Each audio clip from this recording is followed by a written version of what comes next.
तुम मेरे दोस्त की इस तरह बेइज्जती नहीं कर सकती। तो किस तरह कर सकता हूँ बता दो यार, मैं उसी तरह कर देता हूँ। मैं साइंटिस्ट हूँ, मुझे लाइफ में बहुत काम है और हर समय मस्ती मजाक नहीं कर सकता। अरे साइंटिस्ट हो तो कौन सी बड़ी बात हो गई, मैं भी साइंटिस्ट बन सकता हूँ, एक्सपेरिमेंट कर सकता हूँ, क्यों बदलो? हाँ मोटू क्यों नहीं, लेकिन वैकिन कुछ नहीं, आज बड़े भैया को दिखाई देते हैं कि हम भी साइंटिस्ट बन सकते हैं।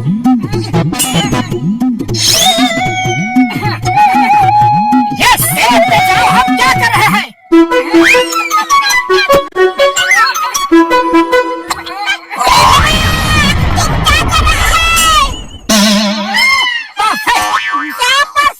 पता नहीं, लेकिन परफेक्ट ब्लास्ट था। वाह कितनी अच्छी स्मेल है, लगता है मैंने दुनिया का सबसे अच्छा परफ्यूम बना दिया है। तुम ठीक कह रहे हो मोटू, इतनी अच्छी महक दुनिया के किसी भी परफ्यूम में नहीं होगी। घसीटा राम, अब बताओ कैसी महक है? अरे बाबा, महक तो बहुत अच्छी है। ये क्या, घसीटा राम तो अदृश्य हो गया, इनविजिबल। अरे बाबा, मोटू ये क्या कर दिया? मुझे ठीक करो, ठीक करो।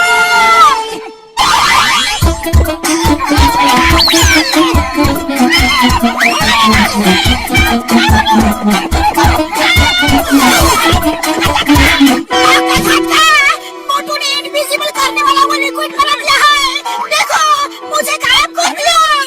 ओह, ये कैसे हो सकता है यार? मुझे नहीं पता, अरे मैंने तो सिर्फ ये स्प्रे इस तरह उसके ऊपर स्प्रे किया और वो गायब हो गया। तुमको भी गायब कर दिया डॉक्टर झटका। मोटू भाग लो, वरना आज ये दोनों हमें बहुत मारेंगे। छोड़ो यार।